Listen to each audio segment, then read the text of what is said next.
بسم اللہ الرحمن الرحیم۔ السلام علیکم ناظرین، قارون حضرت موسیٰ علیہ السلام کے چچا یسر کا بیٹا تھا۔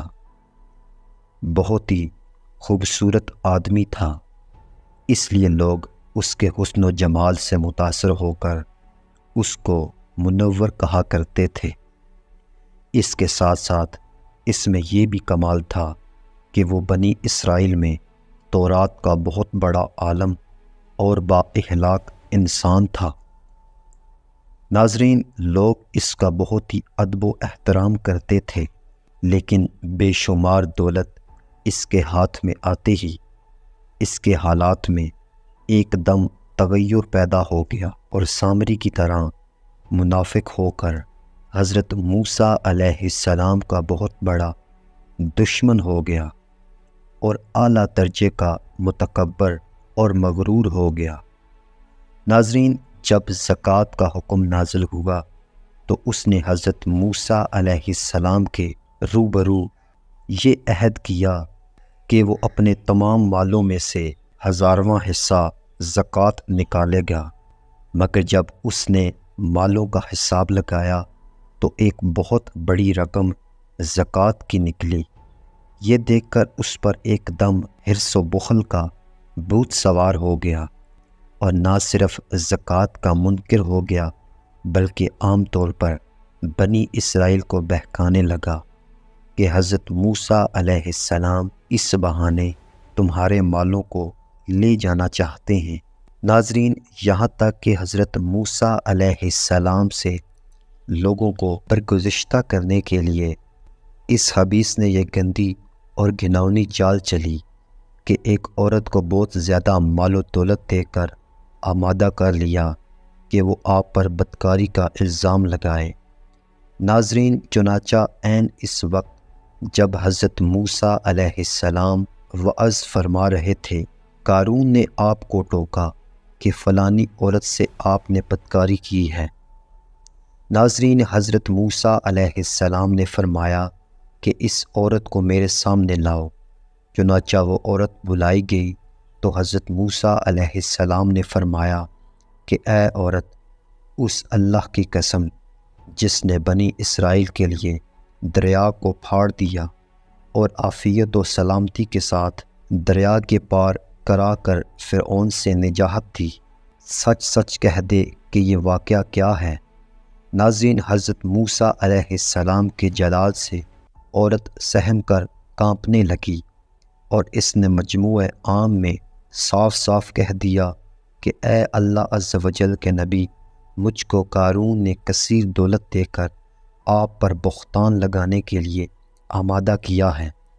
اس وقت حضرت موسیٰ علیہ السلام آپ دیدہ ہو کر سجدہ شکر میں گر پڑے اور سجدے میں آپ نے یہ دعا مانگی کہ یا اللہ، قارون پر اپنا قہر و غضب نازل فرما۔ ناظرین، پھر آپ نے مجموعے سے فرمایا کہ جو قارون کا ساتھی ہو وہ قارون کے ساتھ ٹھہرا رہے اور جو میرا ساتھی ہو وہ قارون سے جدا ہو جائے۔ چنانچہ دو خبیثوں کے سوا تمام بنی اسرائیل قارون سے الگ ہو گئے۔ پھر حضرت موسیٰ علیہ السلام نے زمین کو حکم دیا کہ اے زمین، تو اس کو پکڑ لے، تو قارون ایک دم گھٹنوں تک زمین میں دھنس گیا۔ پھر آپ نے دوبارہ زمین سے یہی فرمایا تو وہ کمر تک زمین میں دھنس گیا۔ ناظرین، یہ دیکھ کر قارون رونے اور بلبلانے لگا اور بہت سے واسطے دینے لگا، مگر آپ نے کوئی التفات نہ فرمایا، یہاں تک کہ وہ بالکل زمین میں دھنس گیا۔ دو منحوس آدمی جو قارون کے ساتھی تھے لوگوں سے کہنے لگے کہ حضرت موسیٰ علیہ السلام نے قارون کو اس لیے دنسا دیا تاکہ قارون کے مکان اور اس کے خزانوں پر قبضہ کر لیں۔ استغفر اللہ۔ ناظرین، تو آپ نے اللہ تعالیٰ سے دعا مانگی کہ قارون کا مکان اور خزانہ بھی زمین میں دھنس جائے۔ چنانچہ قارون کا مکان جو سونے کا تھا اور اس کا سارا خزانہ سبھی زمین میں دھنس گیا۔ ناظرین، اس کو قرآن کی زبان سے سنیے۔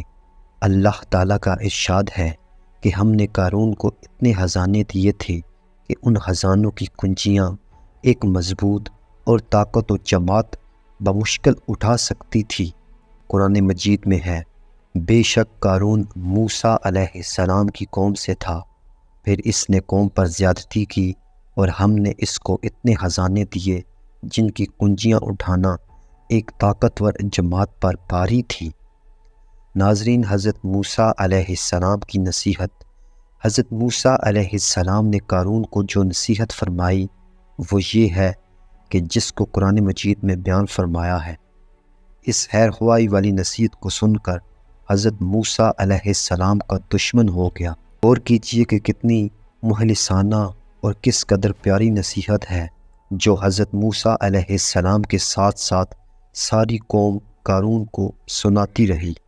جب اس سے اس قوم نے کہا اتراؤ نہیں، بے شک اللہ اترانے والوں کو پسند نہیں کرتا، اور جو مال تجھے اللہ نے دیا ہے اس کے ذریعے آخرت کا گھر طلب کر اور دنیا سے اپنا حصہ نہ بھول اور احسان کر جیسا کہ اللہ نے تجھ پر احسان کیا، اور زمین میں فساد نہ کر، بے شک اللہ فسادیوں کو پسند نہیں کرتا۔ ناظرین، قارون نے اپنے مال سے گھمنڈ میں اس مخلصانہ نصیحت کو ٹھکرا دیا اور خوب بن سور کر تکبر اور غرور سے اترتا قوم کے سامنے آیا اور حضرت موسیٰ علیہ السلام کی بدگوئی اور رسانی کرنے لگا۔ اس کا نتیجہ کیا ہوا، اس کو قرآن کی زبان سے سنیے اور خدا کی اس قاہرانہ گرفت پر خوف الہی سے تھر تھراتے رہیے۔ تو ہم نے اسے اور اس کے گھر کو زمین میں دنسا دیا، تو اس کے پاس کوئی جماعت نہ تھی جو اللہ کے مقابلے میں اس کی مدد کرتی، اور نہ وہ خود مدد کر سکا۔ ناظرین، یہ عبرت ناک واقعہ ہمیں یہ درس دیتا ہے کہ اگر اللہ پاک مال دولت عطا فرمائے تو اس فرض کو لازم جانے کہ اپنے اموال کو زکوٰۃ ادا کرتا رہے، اور ہرگز اپنے مال و دولت پر غرور اور گھمنڈ کر کے نہ اترائے، کیونکہ اللہ ہی دولت دیتا ہے اور جب وہ چاہتا ہے پل بھر میں دولت چھین لیتا ہے۔ امید کرتا ہوں ناظرین آپ کو ہماری یہ ویڈیو اچھی لگی ہوگی۔ ویڈیو اچھی لگی ہو تو اس ویڈیو کو لائک کیجئے، اور اگر آپ چینل پر نئے ہیں تو چینل کو لازمی سے سبسکرائب کیجئے تاکہ آنے والی تمام ویڈیوز کی تفصیلات آپ تک بر وقت پہنچتی رہیں۔ شکریہ۔